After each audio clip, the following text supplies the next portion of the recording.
Good evening students, నేను మీ physics Ramesh sir from right path YouTube channel. ఈరోజు మనం విద్యుత్తుకు సంబంధించిన ప్రధానమైనటువంటి అంశము విద్యుత్ ఆవేశం.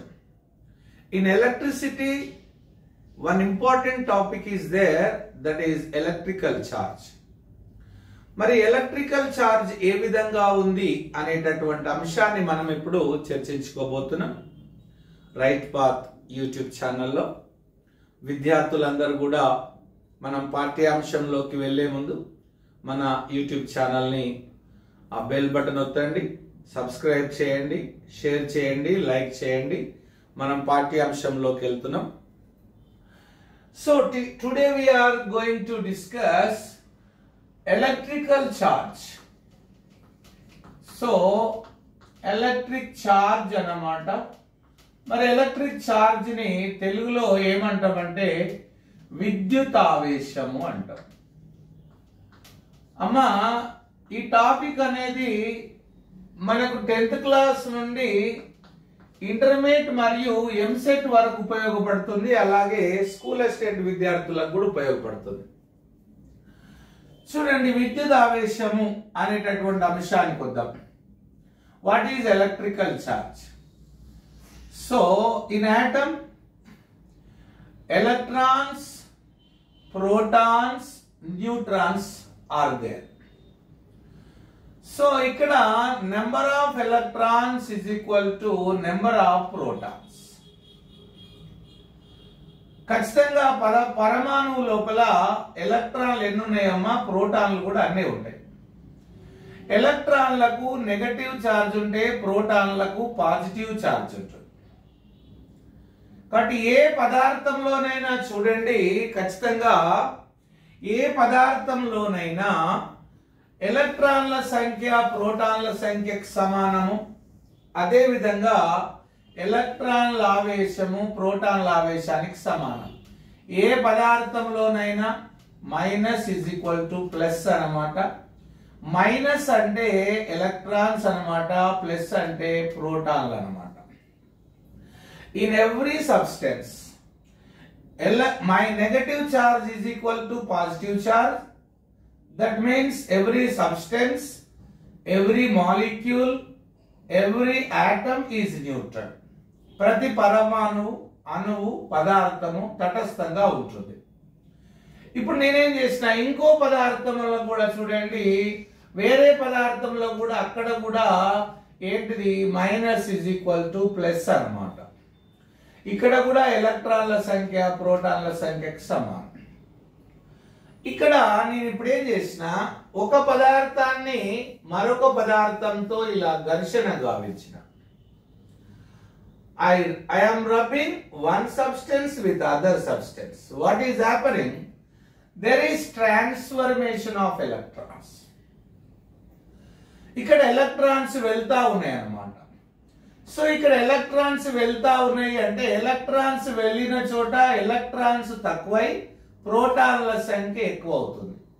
ఇక్కడ ఎలక్ట్రాన్స్ వస్తున్నాయి కాబట్టి ఓకేనా, ఇక్కడ ఎలక్ట్రాన్లు ఎక్కువై ఓకేనా కాదా, ఎలక్ట్రాన్ల సంఖ్య ఎక్కువ అవుతుంది. సో ఇక్కడ ఏమవుతుంది, ఎలక్ట్రాన్లను పోగొట్టుకున్న వస్తువులో ఎలక్ట్రాన్లు తక్కువ కావడం వల్ల ప్రోటాన్లు ఎక్కువైనాయి. ఇక్కడ ఎలక్ట్రాన్లు వచ్చినాయి కాబట్టి ఎలక్ట్రాన్లు ఎక్కువైనాయి. అంటే due to the transformation of electrons charge is producing in the substance. ఓకేనా? So due to the transformation of electrons,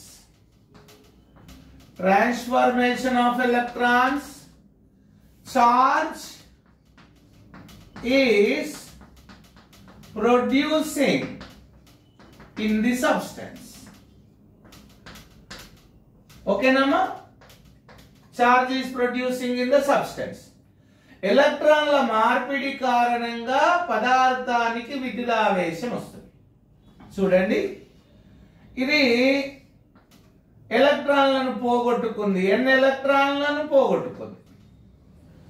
ఎన్ని ఎలక్ట్రాన్లను పోగొట్టుకుంది కాబట్టి దీంట్లో పాజిటివ్ ఛార్జ్ వచ్చింది. ఇంకో సబ్స్టెన్స్ ఏం చేసింది, అదే ఎలక్ట్రాన్లను గ్రహించింది. కాబట్టి దీనికి నెగటివ్ ఛార్జ్ వచ్చింది. మరి ఇక్కడ మనకు తెలుసు ఆవేశాన్ని మనం Q తో సూచిస్తాం. ఆవేశానికి యూనిట్ ఏంటిదమ్మా? కూలాంబ్ అన్నమాట. ఏంటిదమ్మా? Coulomb. The unit of charge is coulomb. So charge of electron is equal to -1.6 into 10 to the power of -19 coulombs. Charge of proton is equal to +1.6 into 10 to the power of -19 coulombs. Charge of neutron equal to ఎంతమ్మా? 0 కదా. ఇప్పుడు మరి దీనికి ఎంత ఆవేశం వస్తుంది అనే విషయానికి వద్దాం. ఒక పదార్థం యొక్క ఆవేశము n ఇంటూ ఒక ఎలక్ట్రాన్ ఆవేశం. Charge of one substance is equal to n into charge of one electron. Okay na? So Q is equal to n into 1.6 into 10 to the power of -19 coulombs. This is the formula for the electrical charge produced in the substance.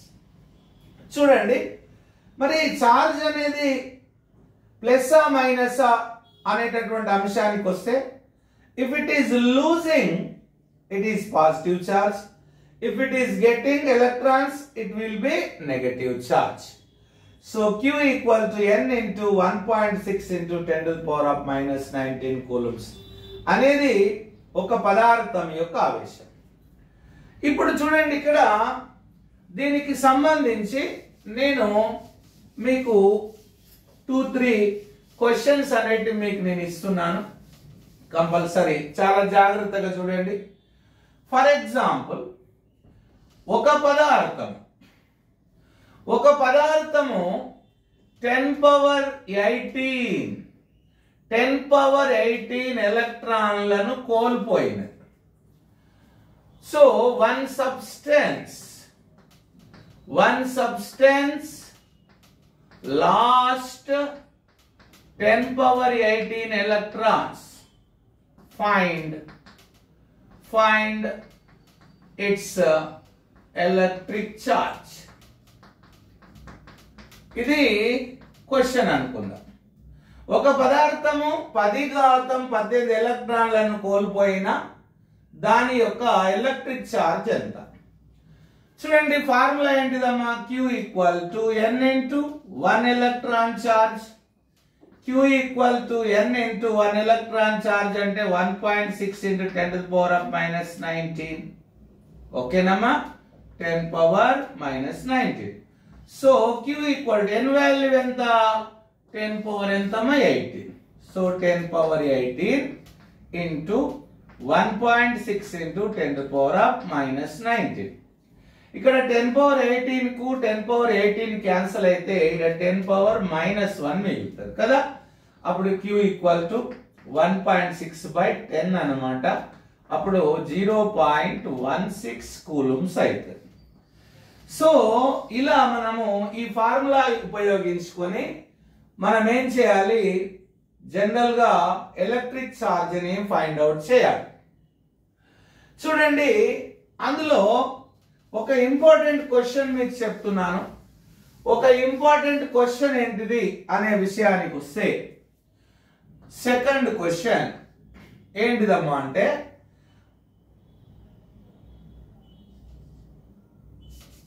find the number of electrons required for one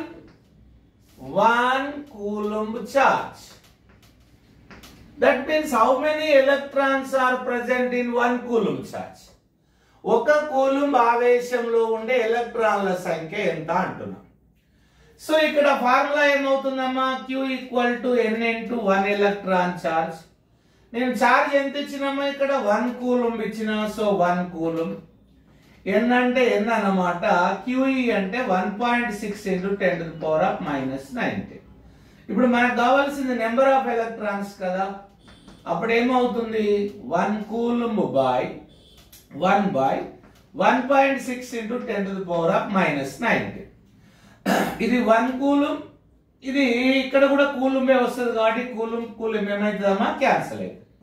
అప్పుడు n is equal to 1 by 1.6 into ఈ 10 power 18 పైకి వెళ్దాం, అప్పుడు +19 అవుతుంది. ఇప్పుడు నేను దీన్ని ఏం చేస్తున్నా, ఈ పాయింట్ పోవాలంటే పైన ఒక 0 పెట్టినా, సో 10/16 అయింది. ఈ 10 power 19 లో ఒక 0 ఇక్కడ పెడితే అక్కడ 10 power 18 అవుతుంది కదా. సో 100/16 అంటే 16 96, 44 మిగిలింది, 16 32, 16 80, so 6.25 into 10 to the power of 18 electrons అన్నమాట. సో ఒక కూలంబ్ ఆవేశంలో ఉండే ఎలక్ట్రాన్ల సంఖ్య ఎంత అంటే 6.25 into 10 to the power of 18 electrons. ఇది పార్ట్ 1 అన్నమాట ఎలక్ట్రిక్ ఛార్జ్ కి సంబంధించి. ఇంటర్మీడియట్ సెకండ్ ఇయర్ కానీ అదే విధంగా ఎంసెట్ బేసిక్స్ కానీ చాలా ఉపయోగపడతాయి ఇవి కూడా. సో వీటిని మీరందరూ కూడా మీ ఫ్రెండ్స్ కి జాగ్రత్తగా షేర్ చేయండి, ఓకేనా. చేయడం వల్ల వాళ్ళకు చాలా ఉపయోగపడుతుంది అన్నమాట. ముఖ్యంగా ఇంటర్మీడియట్ సెకండ్ ఇయర్ స్టూడెంట్స్ కి ఈ బేసిక్స్ గనక మీరు ఇచ్చినట్లయితే, నేను చెప్పేటటువంటి ఫిజిక్స్ ఏదైతుందో ఈ బేసిక్స్ గనక మీరు నేర్పించినట్లయితే ఖచ్చితంగా ఎంసెట్ లో చాలా మంచి ర్యాంక్ రావడానికి అవకాశం ఉంటుంది. Thank you officers. Next video కూడా ఈ రోజే చేస్తాను. Thank you. Me physics Ramesh sir. Thank you.